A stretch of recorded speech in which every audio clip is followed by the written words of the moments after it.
사람은 그가 있는 그 자리가 그 사람을 대변하고 이야기합니다. 어느 자리에 있느냐 그게 중요하죠. 우리는 지금 예배의 자리에 있습니다. 무엇을 의미하나요? 우리는 하나님의 자녀입니다. 우린 예수님의 제자입니다. 우리는 예수님을 따라가는 크리스찬 그리스도인입니다 라고 하는 것을 우리 고백하고 여러분 선언하고 있는 겁니다. 아마 이것을 하나님이 제일로 기뻐하시면서 예배를 받고 계실 텐데, 이미 그러한 마음으로 예배드리는 우리 모두에게 하나님은 기쁨과 안정과 평안을 우리에게 허락하고 계십니다.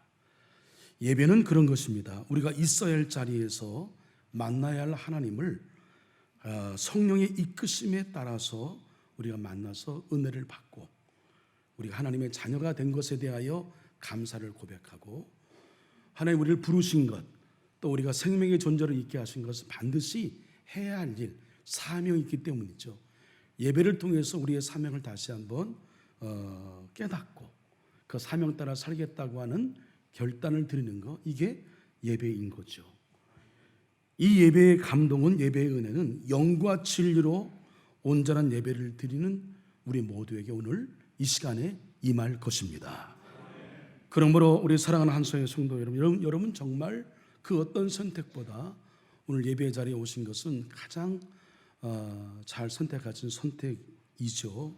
오늘 예배를 통해 주신 이 놀라운 은혜가 여러분 가운데에 임하여서, 그리고 새롭게 주신 은혜를 덧입어서 이 한 주간도 우리 장로님 기도하신 것처럼 여전히 세상은 녹록지 않고 만만치 않지만 우리 십자가 부활 신앙을 우리 마음에 새겨서 힘찬 발걸음을 내딛어 이 한 주간도 주 안에서 우리 승리하는 한소의 모든 식구들이 되기를 주님의 이름으로 간절히 축원을 드립니다.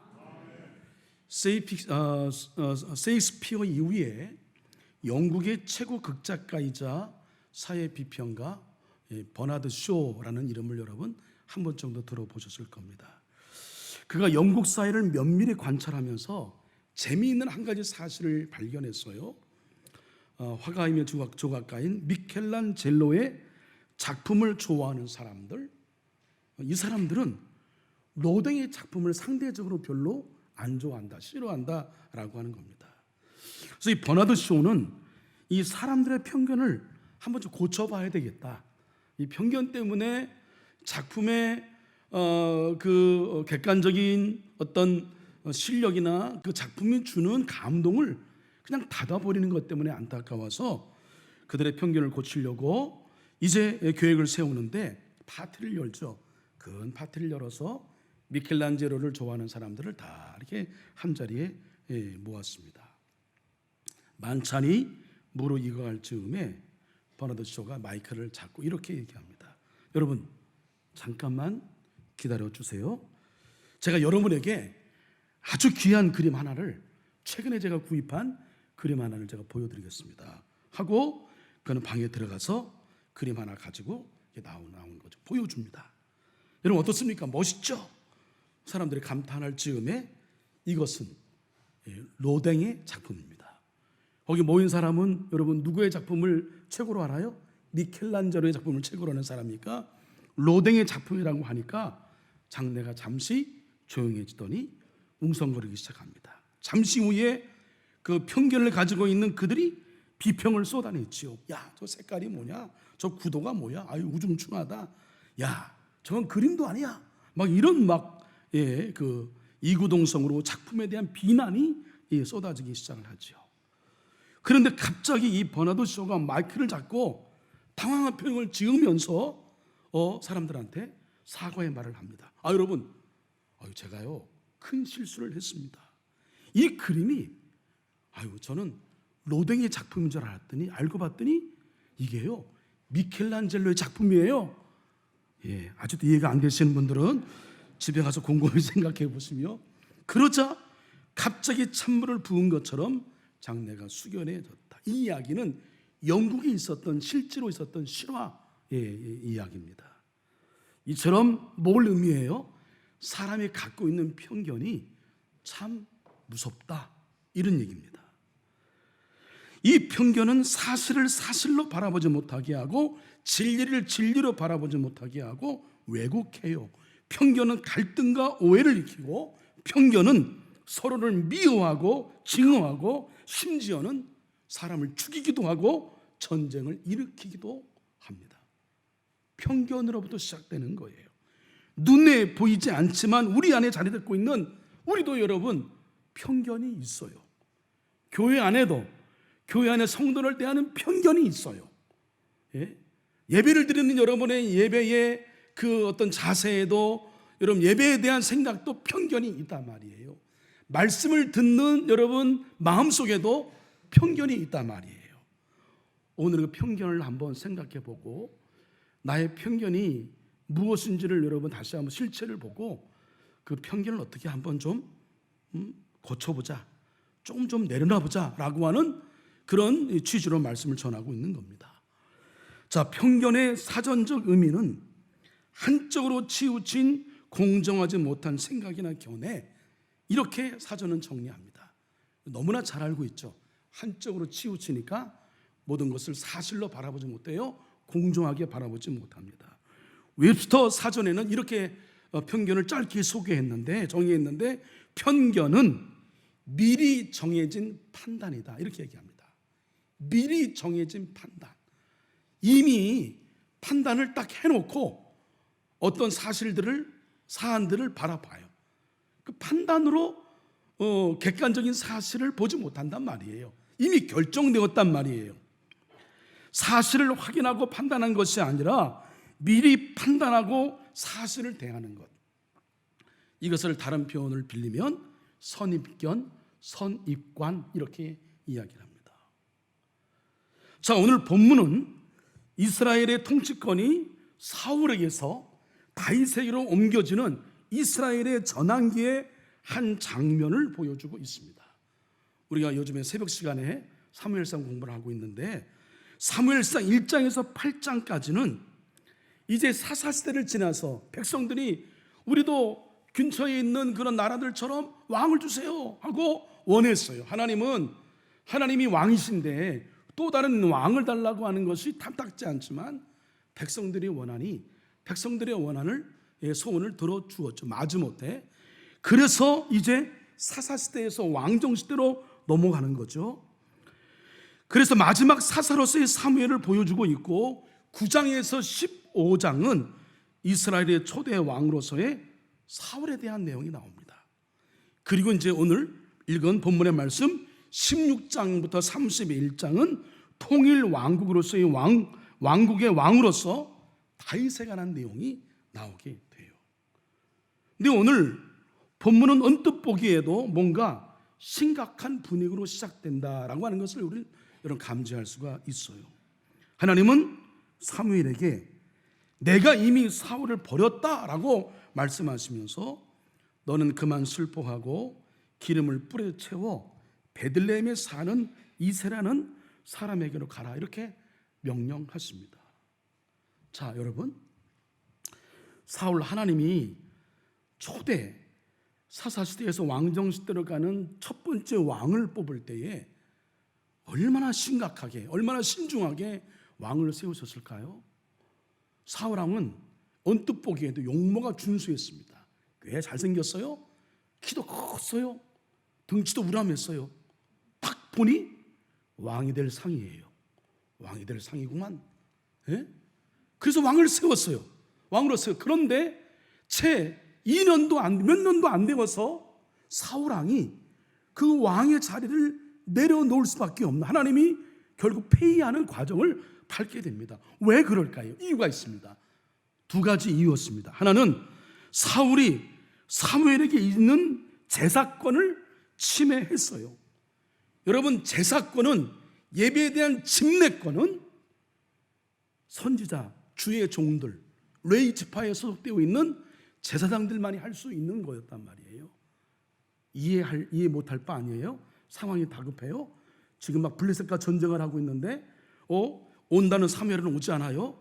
근데 블레셋은 지금 침공해 오고 있고 우리의 군사들은 벌벌 떨고 있고 심지어 도망가고 있어요. 그는 알아요. 전쟁은 하나님 손에 달려있다고 하는 걸. 그래서 하나님 예배를 드려야 하나님 함께 하셔야 된다는 사실을 아니까 다급한 나머지 자기가 예배를 집례해 버렸어요. 얼마든지 이해할 수 있어요. 예? 우리로서는. 그런데 하나님의 기준에서는 우리가 생각하는 얼마든지 이해할 수 있는 기준과는 달라요. 하나님은 영적 질서를 파기하고 어기는 것에 대해서는 신중하십니다. 단호하십니다. 그래서 경고장 노란 카드를 내밀죠. 너 완아웃이야 합니다. 그 첫 번째 바로 제사권을 침해했고, 두 번째 다른 하나는 아말렉과 전쟁에서 완전하게 진멸하지 않고 그 노획물을 폐기하지 않았을 때 하나님이 명령했습니다. 그 전쟁했을 때에 다 이유가 있는 거죠. 모든 사람을 다 정돌하고 노획물도 다 폐기 처분해야 되는 거예요. 그런데 나중을 위해서, 예배를 위해서 쓸 것들을 챙겨놨다, 아주 근사한 변명을, 합리적인 근거를 내세워서 그걸 취했단 말이에요. 우리는 이해할 수 있어요. 그럴 수 있어. 그러나 하나님은 아닙니다. 하나님 명령 앞에는 하나님이 하지 마시려고 하는 이유가 분명히 있는 것인데 그거를 지키지 않아서 결국 레드 카드를 받았어요. 첫 번째 노란 카드를, 옐로우 카드를 받을 때는 왕권까지는 박탈한 얘기가 없었어요. 두 번째 레드 카드를 받으니 더 이상 왕으로서 자격이 없는 거예요. 하나님 폐위를 선고하십니다. 성경은 그 일로 인해 사무엘이 너무 슬퍼했다. 안타까웠죠. 자기가 세운 왕인데, 그리고 사울 왕은 정말 대단한 리더십을 갖고 있고 괜찮은 그런 능력을 갖고 있는 사람인데 이 사람이 이게 왕에서 쫓겨날 판이 되니까 사무엘이 너무 슬픈 거예요. 아쉬움이 있는 거였죠. 그러나 하나님은 그 사무엘의 슬픔을 오히려 이제 새 왕에 대한 기대로 바꾸어 주시죠. 하나님의 사무엘을 이새에게 보내시면서 의미심장한 말씀을 전하십니다. 내가 그 아들 중에서 한 왕을 보았느니라. 이새의 아들 중에서 내가 왕을 보았다. 여기서 우리는 이제 우리의 본문의 주제인 시선, 보는 눈, 특별히 하나님이 보는 눈과 사람의 보는 눈의 차이를 우리는 보게 됩니다. 의식하게 됩니다. 이 하나님의 시선은 한 나라의 왕이 폐위되고 새 왕이 세워지는 역사적 전환기를 결정짓는 의미 깊은 시선이에요. 하나님의 시선이 이미 한 사람에게 머물렀다고 하는 것은 이미 이스라엘의 새 왕이 내정되었다는 뜻입니다. 그런 하나님이 이렇게 내정되었다 하더라도 인간이 갖고 있는 기본적인 질서와 그 다음에 과정들, 절차들, 이런 것들을 하나님이 무시하시면서 하나님이 그냥 주권적으로 왕을 세우신 분이 아닙니다. 과정과 절차를 밟게 하지요. 그래서 새 왕을 찾는 과정을 갖습니다. 우리 하나님은 왜 그리 하시는지 그 의중을 다 헤아릴 수가 없습니다. 다만 이 일이 진행되는 과정에서 우리가 깨닫는 것은 하나님의 시선과 사람의 시선이 달랐다, 이거를 알려주면서 하나님의 시선이, 하나님이 관심 갖고 보는 눈이 무엇인지를 우리에게 알려주고 있는 거예요. 사무엘은 폐위된 것에 대한 분노가 아직 남아있는 이 사울의 시선을 피해서 베들레헴을 찾아가서 이새의 아들들을 제사에 초청합니다. 그리고 제사에 초청받는 이새의 아들들이 장남부터 차례대로 사무엘 앞에 서게 되죠. 면접을 하게 됩니다. 왕에 대한 면접이죠. 먼저 이새의 큰아들 엘리압이 사무엘 앞에 서요. 엘리압은 히브리어로 엘리아브라는 그 단어인데, 그것은 하나님은 아버지시다라고 하는 그 이름 자체에 하나님을 향한 신앙 고백이 담겨 있어요. 이름도 신앙적이에요. 용모마저 준수해요. 이 역시 엘리압도 딱 보기에는 왕의 상이에요. 왕이 될 만한 사람입니다. 엘리압을 보는 순간에 그래서 사무엘은 주저하지 아니하고 여호와의 기름을 부으실 자가 과연 주님 앞에 있도다, 이렇게 얘기합니다. 이 사람이 왕이군요. 과거 이스라엘이 사울을 선택할 때에 그의 탁월한 외모를 중시했던 것처럼 사무엘도 엘리압의 외모를 보는 순간 바로 이 사람이라고 생각했던 거예요. 뭘 말합니까? 사람이 갖고 있는 이 편견, 이 고정관념, 이 선입견을 버리는 것이요 어려운 겁니다. 쉽지 않다고 하는 거예요. 그러나 하나님은 즉시 이 사무엘의 잘못된 시선을 바꾸어 주시죠. 여호와께서 사무엘에게 이르실 때 그의 용모와 키를 보지 말라. 내가 이미 그를 버렸노라. 저는 이 말씀이 특별히 은혜가 됩니다. 그의 용모와 키를 보지 말라. 사람들은 이상하게도 용모에 약해요. 용모. 사무엘은 사울의 용모에 반해서 왕으로 세웠다가 그렇게 당했으면서도 같은 잘못을 반복을 해요. 결국 사람을 보는 사무엘의 시선도 단견, 짧은 시선, 편견, 편협한 시선, 이걸 극복하지 못하고 있다고 하는 걸 봐요. 자, 그러면 중요한 질문, 사람을 보시는 하나님의 시선은 어떻게 다른가? 이게 우리가 오늘 말씀을 통해 봐야 합니다. 자, 우리 7절 말씀을 다 같이 읽습니다. 시작. 내가 보는 것은 사람과 같지 아니하니 사람은 외모를 보거니와 나 여호와는 중심을 보느니라. 사람은 눈에 보이는 겉모습으로 판단하지만 하나님은 사람의 내면을 보신다. 그 속사람을 보신다. 사람은 겉으로 드러난 용모나 출신과 배경, 스펙을 보지만 하나님은 내면에 감추어진 신앙, 진실함, 신실함, 그걸 보신다. 우리는 이 차이를 깨달아야 알아야하고 이 차이를 좁힐 수 있어야 돼요. 여전히 하나님을 나의 기준으로 하나님은 겉으로 드러난 것을 좋아하시는 것처럼 생각해서 우리가 그렇게 하나님을 예배하고 하나님을 섬기고 신앙생활을 해왔다. 이걸 바꿔야 된단 말이에요. 그래서 사람을 보는 나의 시선을 바꾸고 하나님이 우리를 보시는 시선으로 타인을 볼 수 있어야 한다. 물론 사람의 내면을 살필 능력이 우리에게 없죠. 천길 물속은 알아도 한길 사람 속은 모른다 그러잖아요. 정말 사람 모르겠더라고요. 어떤 마음을 갖고 있는지 몰라요. 그 내면을 보는 일은 어렵습니다. 그러니까 내면을 보기 어려우니까, 내면은 감추기 쉬우니까 내면은 별로 신경 안 써요. 겉으로 드러난 외면을 많이 신경을 쓰죠. 그래서 우리는 일반적인 기준으로 사람을 보는 거죠. 근데요, 중요한 건 그 일반적인 기준이 늘 옳은 것이 아니다라고 하는 것을 오늘 본문이 우리에게 보여주고 있는 겁니다. 사람들이 생각하는 상식, 경험, 지혜, 이것으로 결론된 그 무엇에 대한 어떤 규정이 때로는 틀릴 수도 있다. 그런 면에서 우리는 우리 자신도 엄격하게 다듬을 수 있어야 하는 거죠. 남을 어떻게 평가하기 전에 내 내면은 괜찮은 거야? 내 속사람은 괜찮은 거야? 예? 여러분 아침에 이제 교회 오실 때에 씻고 오시잖아요.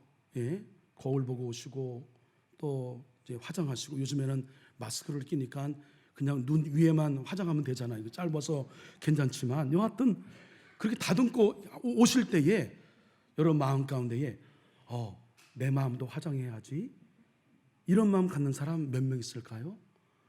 오늘 내가 말을 잘해야지, 오늘 내가 좋은 마음 가져야지, 오늘 내가 사람들 볼 때에 왼쪽 보지 아니하고 오른쪽을 봐야지, 장점 보고 강점 보고 칭찬할 거 보고, 여러분 그런 마음으로 내 마음을 빗질하고 내 마음에 스킨 로션과 그 로션을 바르고 예쁘게 내 마음을 여러분 꾸미고 나옵니까?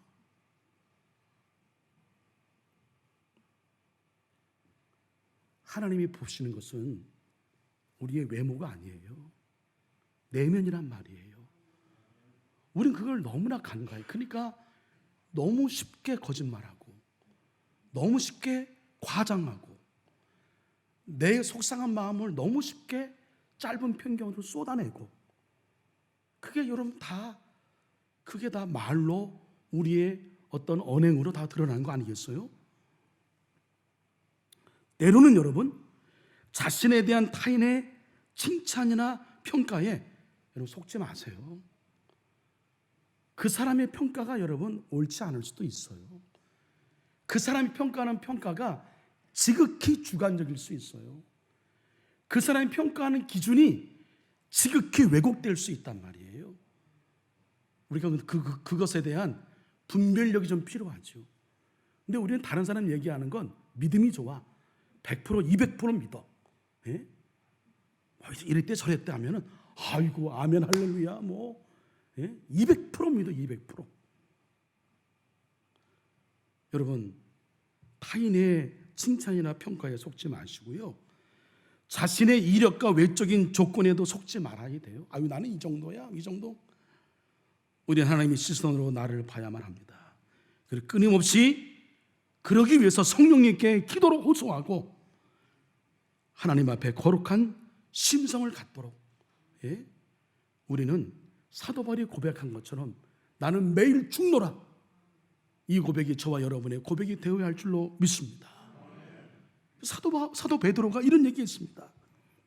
너희 단장은 머리를 꾸미고 금을 차고 아름다운 옷을 입는 외모로 하지 말고 오직 마음에 숨은 사람을 온유하고 안정한 심령에 섞지 아니할 것으로 하라. 이는 하나님 앞에 값진 것입니다.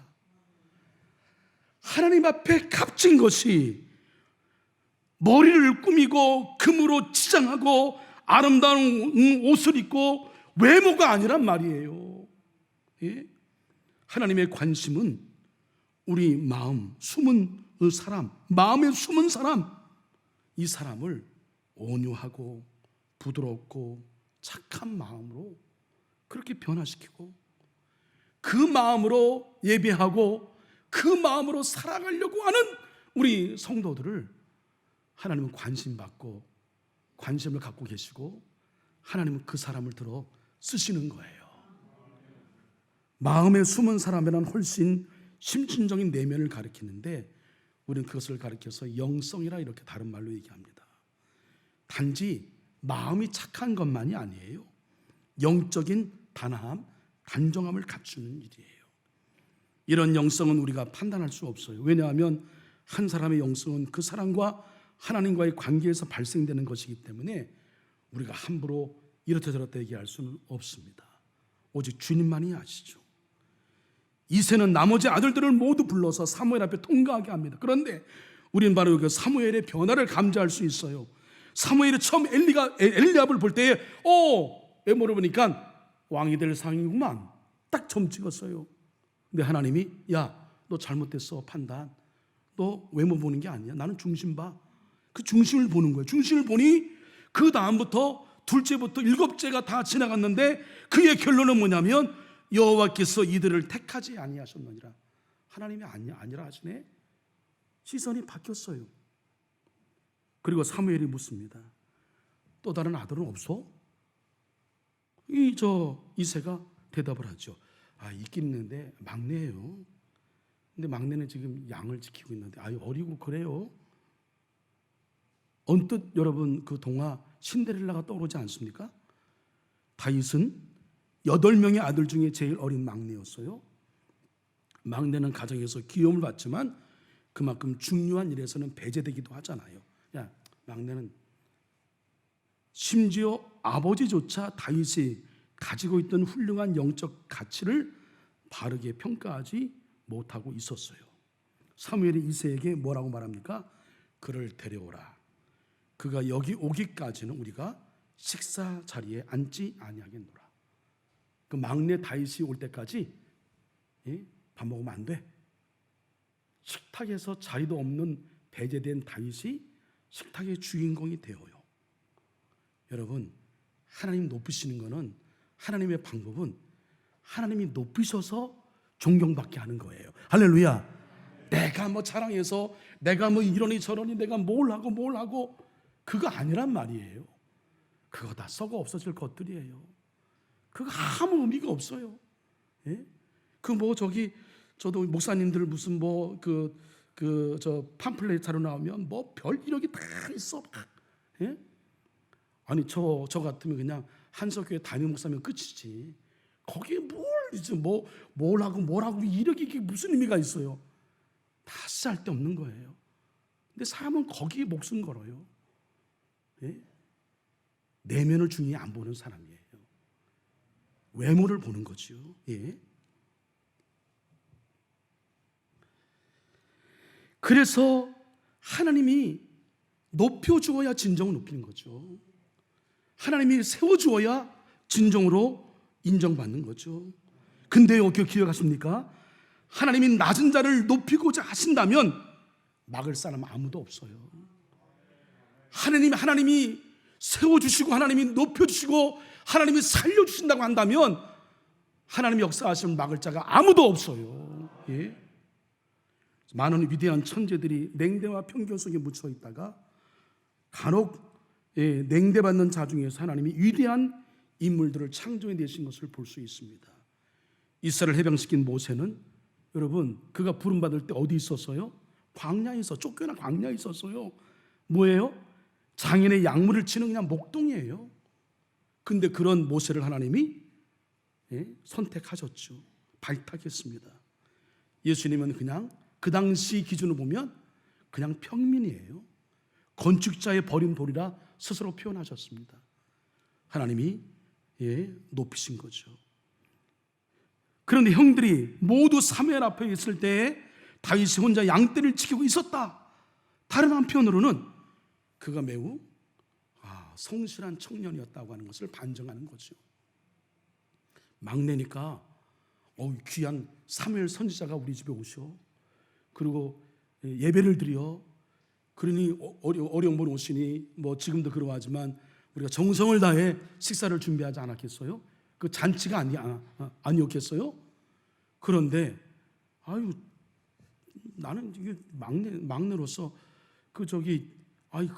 형들은 다 지금 막 그 사무엘 선지자 오는데 가고 뭐 밥도 맛있는 거 먹고 있고 나만 여기 양치라고 하고 말이야. 이런 얘기 하나도 없어요. 그냥 자기를 묵묵히 했어요. 성실하게 했어요. 내가 하는 일, 여러분 작은 일에 성실히 충실히 하는 거, 그게 우리가 보기에는 작은 일이고 아무것도 아닌 것 같지만 하나님 그걸 절대로 작게 보지 않으세요. 우리 할렐루야 성가대가 시간 지켜 연습할 때 성실하게 와서 연습하고 정말 중심을 다하여 찬양 드리고, 그게 여러분 절대로 작지 않단 말이에요. 하나님은 그 작은 것을 크게 보신단 말이에요. 하나님 쓰신 사람 대부분 보면요, 자기 작은 일에 성실과 최선을 다해서 충성했기 때문에 착하고 충성된 종이라. 내가 너에게 이 직분을 맡기면 너를 충성되이 여겨. 남 모를 때 묵묵히 누가 보든 보지 아니하든 내 내면이 시키는 대로, 내가 평소에 살아왔던 대로, 거룩한 습관대로 그렇게 살아온 자들을 하나님이 귀하게 보신다. 저는 요즘 찬양팀 찬양에 너무나 은혜를 받아요. 찬양도 잘하지만 준비하는 자세부터 은혜가 됩니다. 성돈이 되어 있고, 찬양할 때 정말 진심을 담아 찬양을 드리는 모습 속에서 뒷모습을 봐도 그게 느껴진단 말이에요.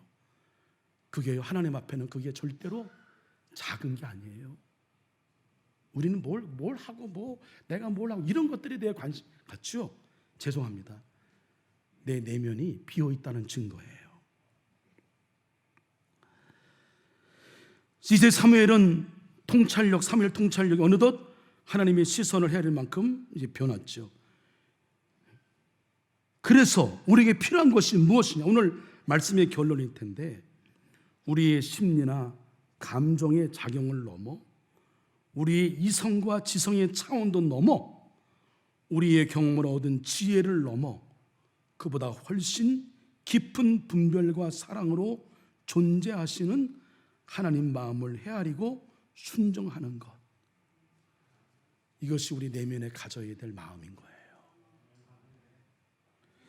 제가 영화 올빼미를 보면서 보는 눈이 이게 중요하다라는 생각을 하게 되었고, 그때부터 이제 시선에 관련된 말씀을 준비하게 되는 계기가 되었습니다.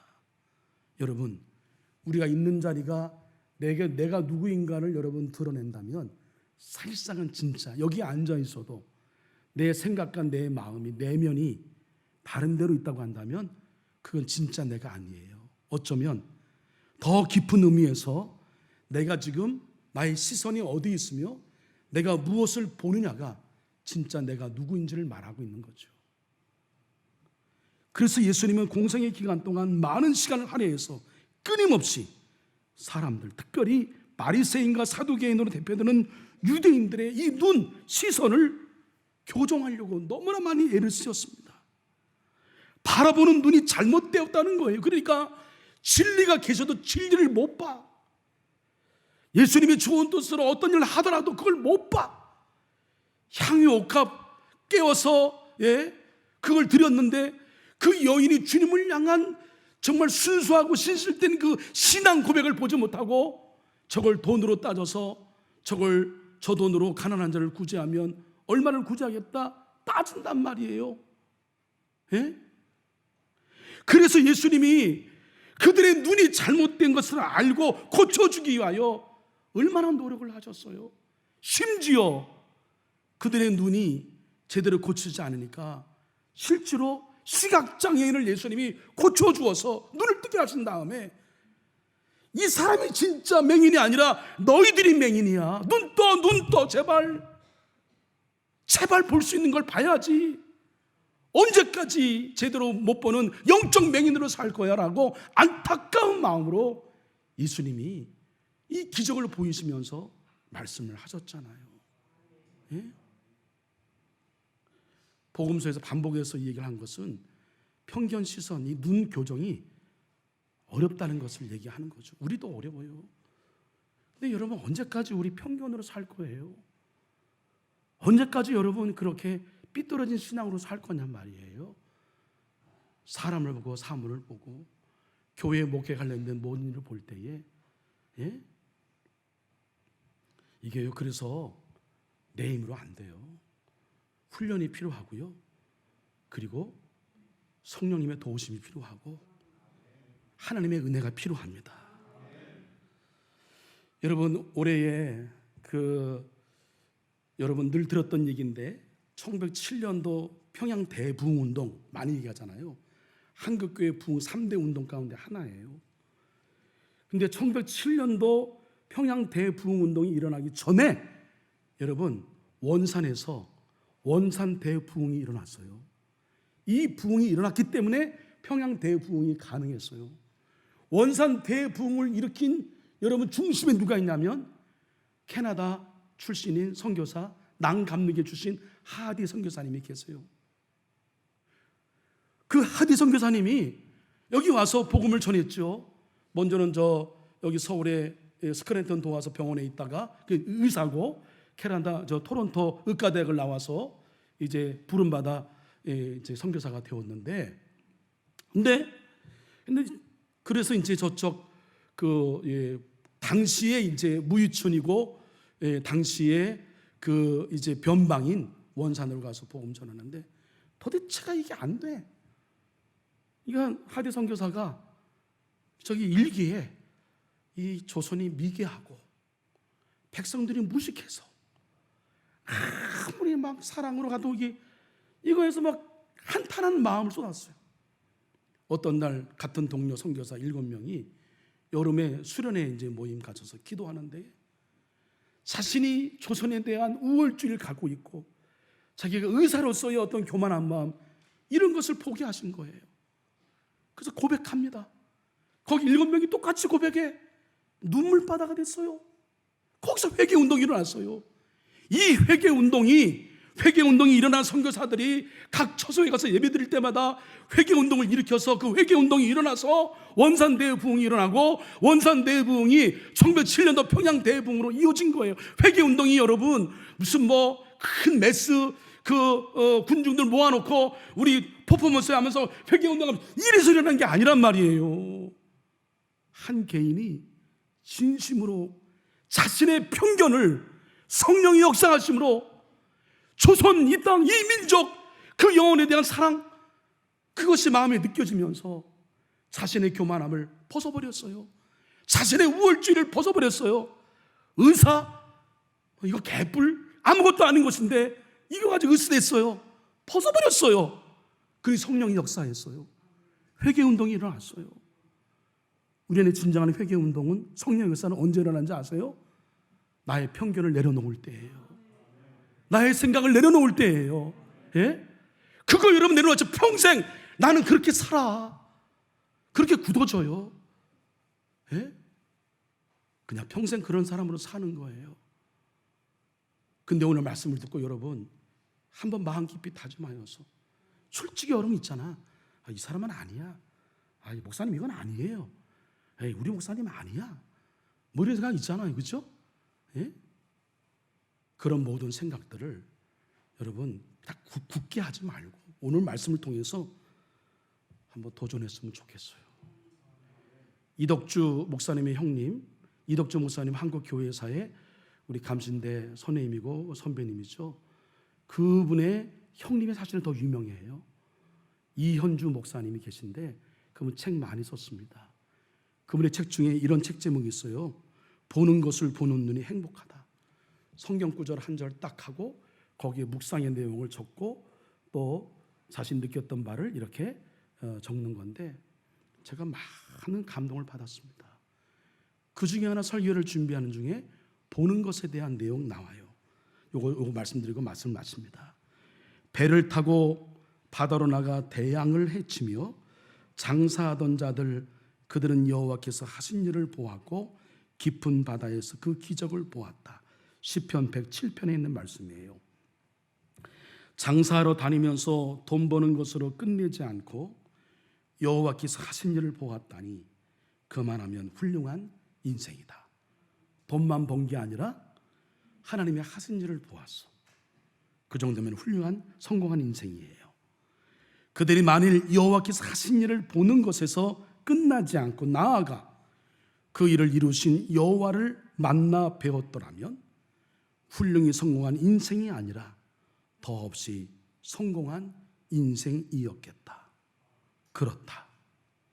무엇을 하느냐도 중요하지만 그 하는 일에서 무엇을 보느냐가 훨씬 더 중요하다. 기도하겠습니다. 예수님을 주인으로 모시고 사는 우리는 예수님처럼 생각하고 예수님처럼 마음을 쓰고 예수님처럼 말하고 예수님처럼 살아가기를 우리는 간절히 원합니다. 예수님이 늘 하나님의 마음을 품고 하나님의 시선으로 세상과 사람을 보신 것처럼 우리의 눈도 하나님 교정하여 주시옵소서. 오늘 그리고 이 한 주간 내 눈이 아닌 하나님의 눈으로 내 가족을 보고 한소의 우리 한 식구들을 보고 우리 주변의 이웃을 보고 세상을 바라보게 하여 주시옵소서. 예수님의 이름으로 기도합니다. 아멘.